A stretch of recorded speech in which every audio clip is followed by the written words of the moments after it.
everyone, this is Ronald Icavas from the College of Criminal Justice Education, taking the Bachelor of Science in Criminology. Today, we will learn about normal distribution and the empirical rule of 68%, 95%, and the 99.7%. And I will make a simple criminology problem to see how it works.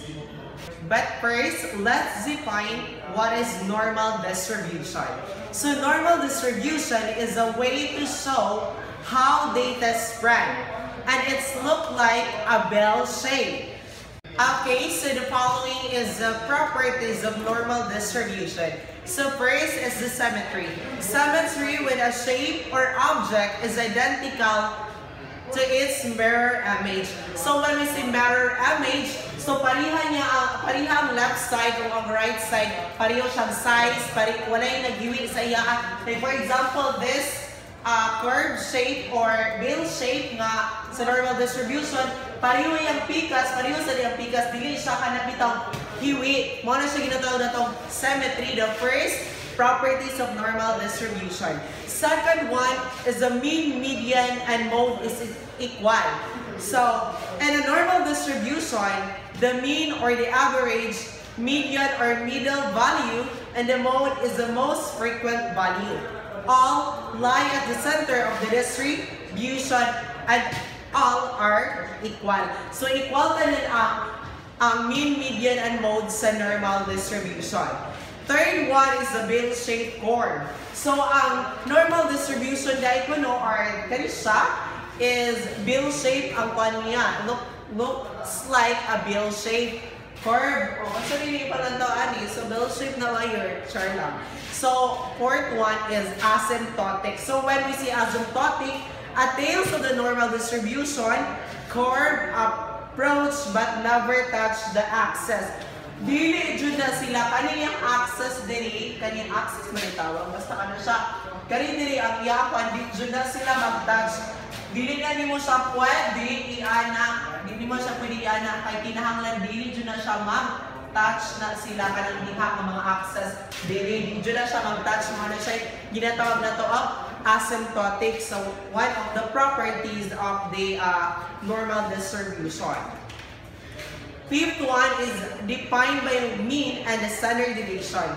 The mean determines the center. So, ang mean dahil kuno ang center by yard.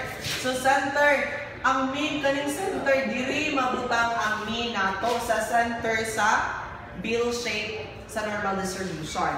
While the standard deviation is a control the spread of the data or gap. Iyaang kanakwan, kaniniya o mo, siya ginatawag na itong pila ang yung gap, pila ang pag-spread sa data.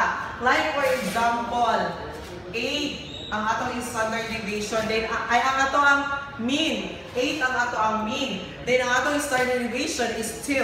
So 8 plus 2 equals 10. So ang ato ang standard deviation is 2 man, 2.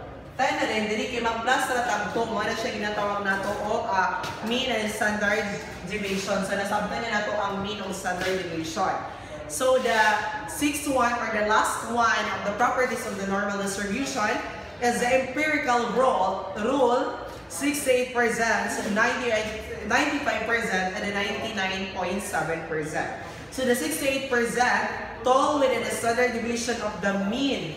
So 68%, hindi na siya makuha. Kanina, mauni siya 68%. So, nakabutang na sila diri o 68%. Dayon kani siya, is it 95%? And this one, 99.7%. That is the last of the property of the standard deviation. Basta mo na siya. So let's solve this scenario. In a Quezon City, the response of police officers to emergency call follows a normal distribution. The mean response time is 8 minutes. So ang atong mean is 8 minutes. So with a standard deviation of 2 minutes. Okay. So ang ato ang mean ang atong mean. Since ang mean naa sa tunga, diha na to siya ibutang ang mean sa tunga. Of course, diha man ang mean. Ang iyang standard deviation is 2. So 2. 8 plus 2 equals 10. Of course, 10. So plus plus sa rin ka, anak. Plus plus sa rin ka. Okay, 10 plus 2 equals 12. 12 plus 2 equals 14. So, ipag-verify, minus to kaana. So, 8 minus 2 equals 6. 6 minus 2 equals 4. And 4 minus 2 equals 2.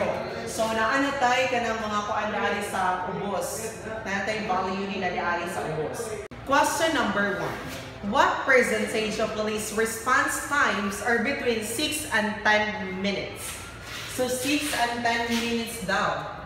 Between 6 and 10 minutes. So, naka siya 6 and 10 minutes. So, pwede rin ito siya diretsuhon o kuha kung pila ang percentage between 6 and 10 minutes. Kaya ano, naman tayo mga kuandari o, 6 and 10 minutes. So, between 6 and 10 minutes, na ay 34, ay 6 between 8, na ay 34. 8 to 10, na ay 34. So, i-add ito ni silang duha, mayroon siyang 68. So, ang percentage siya is 68%. So, nakuha na ito ang question number 1 na 68%. Pwede po na ito siya gamitan ng ingon ani. So, ang ato ang mean is 8 man. So, 8. Gamitan na ito siya sign ani. The addition and the subtraction. So, 8, ang 8 nga mean na to, so, ato siya kanang, isulat na to ang formula. Ay, basta mo, ano to siya? Basta mean na siya. Then, ito is standard deviation. Ano siya? So, standard deviation. So, ang mean na to kay 8. So, 8. Gamitan na to o kanang kuan, addition. So, plus 2 equals 10. So, 8 minus 2 equals 6. So, nakuha na ito siya 6 o 10. So, ato rin ang tawag din ay 6 o 10. Kaya ang ipangita nga percentages between 6 and 10 man. So, 6 and 10. Pilay percentage between 6 and 10. So, ang between sa 6 of 8, kaya may 34, tas 8 to 10, na may 34. So, i-add na silang duha, may mo siyang 68%. That is why, mo dyan yung nakuha, bayot! For the second question, or the last question, what percentage of response times are above 12 minutes? So, above 12 minutes ang iyang ang gipa ngayo. So, diri above 12 minutes man ang gipangayo niya. So, kani, padulong dito. So, pila ni siya? 2.35 plus 0.15 equals 2.5. Okay. So, ang ato ang percentage above 12, ang gipangayo man is above 12, is 2.5. So, mo ni siya percentage na to. So, sa'yo na kayo siya kuhaon dyan. Sa'yo na kayo siya kuhaon. Like, for example, mangayo ang kanaang, mangayo percentage nga between 2 to 8. So, i-add na natin siya. You need to add this one.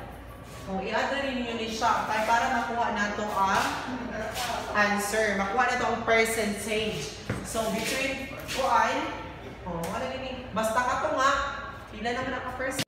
And that's all for today's presentation. I hope you understand the normal distribution and empirical real works.